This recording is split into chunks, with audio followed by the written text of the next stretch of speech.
మధ్య బంగాళాఖాతంలో మరొక అల్పపీడనం ఏర్పడే ఛాన్స్ ఉండడంతో రానున్న 3 రోజులు కూడా ఏపీ అంతటా కూడా వర్షాలు విస్తారంగా పడతాయంటూ ఐఎండీ అయితే ఇప్పటికే హెచ్చరించింది. ముఖ్యంగా ఉత్తరాంధ్ర ప్రాంతాల్లో వర్షాలు భారీగా ఉంటాయంటూ అక్కడ అధికారులు కూడా అప్రమత్తమవుతున్నారు.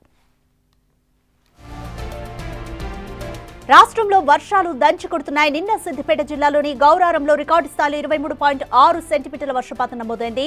సిద్దిపేట జిల్లా ములుగులో 18.6 సెంటీమీటర్లు, మెదక్ జిల్లా ఇస్లాంపూర్లో 17.9 సెంటీమీటర్లు, కామారెడ్డి జిల్లా పిట్లంలో 17.5 సెంటీమీటర్లు, యాదాద్రి భువనగిరి జిల్లా అడ్డగూడూరులో 16.4 సెంటీమీటర్లు, సంగారెడ్డి జిల్లా కంకిలో 16.9 సెంటీమీటర్ల అతి భారీ వర్షపాతం నమోదైంది.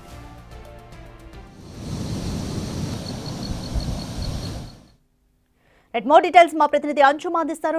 అంజుమా, తెలంగాణ అంతటా కూడా ఇంకా రానున్న 2-3 రోజుల్లో వర్ష ప్రభావం ఏ విధంగా ఉండబోతుందని ఐఎండీ చెప్తోంది?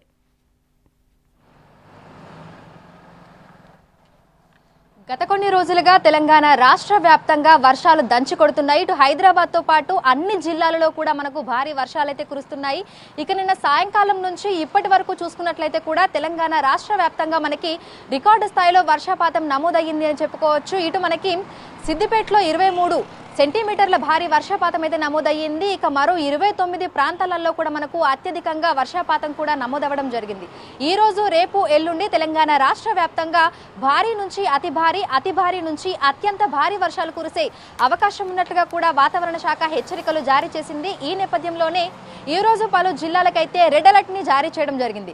ఈ రెడ్ అలర్ట్ జారీ చేసినటువంటి జిల్లాల్లో మనకి 23 సెంటీమీటర్ల పైనే వర్షపాతం అనేది అయితే నమోదవుతుంది. ప్రధానంగా చూసుకున్నట్లయితే కూడా ఈ రోజు భద్రాద్రి కొత్తగూడ, మహబూబాబాద్, ములుగు జిల్లాలలో అత్యంత భారీ వర్షాలు కురిసే అవకాశం ఉన్నట్లుగా కూడా తెలుపుకుంటూ వాతావరణ శాఖ రెడ్ అలర్ట్ ని జారీ చేసింది. ఇక అదేవిధంగా మరికొన్ని జిల్లాలకి ఆరెంజ్ అలర్ట్ ని కూడా జారీ చేయడం జరిగింది. ఇటు జయశంకర్, భూపాలపల్లి జిల్లాలో మనకు భారీ నుంచి అతి భారీ వర్షాలు కురిసే అవకాశం ఉన్నట్లుగా కూడా తెలుపుకుంటూ ఆరెంజ్ అలర్ట్ ని జారీ చేసింది. ఇక అదేవిధంగా ఇటు ఆదిలాబాద్, హన్మకొండ, కామారెడ్డి, ఖమ్మం, కరీంనగర్, ఆసిఫాబాద్, మంచిర్యాల, మెదక్, నిర్మల్, సంగారెడ్డి, సూర్యాపేట, వికారాబాద్, వరంగల్ ఈ జిల్లాలలో మనకు భారీ వర్షాలు కురిసే అవకాశం ఉన్నట్లుగా కూడా తెలుపుకుంటూ ఎల్లో అలర్ట్స్ అయితే జారీ చేయడం జరిగింది. గత కొన్ని రోజులుగా తెలంగాణ రాష్ట్ర వ్యాప్తంగా కూడా విస్తారంగా వర్షాలు కురుస్తున్నాయి. 13వ తారీఖున ఏర్పడినటువంటి అల్పపీడన ప్రాంత ప్రభావంతో మనకు వర్షాలైతే దంచి కొడుతున్నాయి. అయితే నిన్న ఏర్పడినటువంటి మరొక అల్పపీడన ప్రాంతం ప్రభావంతో కూడా ఈ వర్షాలు మరింతగా పెరిగాయని కూడా చెప్పుకోవచ్చు. అయితే ఈ అల్పపీడన ప్రాంతం బలపడి అది వాయుగుండంగా మారేటువంటి అవకాశం ఉన్నట్లుగా కూడా వాతావరణ శాఖ అధికారులు అయితే తెలుపుతున్నారు.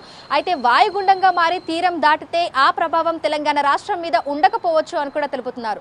ప్రస్తుతం ఏర్పడినటువంటి 2 అల్పపీడన ప్రాంతాల ప్రభావంగా తెలంగాణ రాష్ట్ర వ్యాప్తంగా విపరీతంగా వర్షాలైతే కురుస్తున్నాయి. ఈ నేపథ్యంలోనే ఈ రోజు రేపు ఎల్లుండి కూడా తెలంగాణ రాష్ట్ర వ్యాప్తంగా పలు జిల్లాలకి కలర్ వార్నింగ్స్ ను కూడా వాతావరణ శాఖ జారీ చేయడం జరిగింది. ఇటు రెడ్ అలర్ట్, అదేవిధంగా ఆరెంజ్, ఎల్లో అలర్ట్స్ ను కూడా జారీ చేసింది. రెడ్ అలర్ట్ జారీ చేసినటువంటి జిల్లాలలో ప్రజలు అప్రమత్తంగా ఉండాలని, అత్యవసరం అయితే తప్ప బయటకు రాకూడదు అని అక్కడ ఉన్నటువంటి అధికారులకు హైదరాబాద్ ఐఎండీ పదే హెచ్చరికలు, సూచనలు కూడా జారీ చేస్తుంది. ఇక నగర వ్యాప్తంగా చూసుకున్నట్లయితే కూడా మనకి ముసురు వాతావరణం అనేది కంటిన్యూ అవుతూ వస్తుంది. చిరుజల్లులతో పాటు అక్కడక్కడ మనకి తేలికపాటి నుంచి మోస్తారు వర్షాలు కూడా కురుస్తున్నాయి.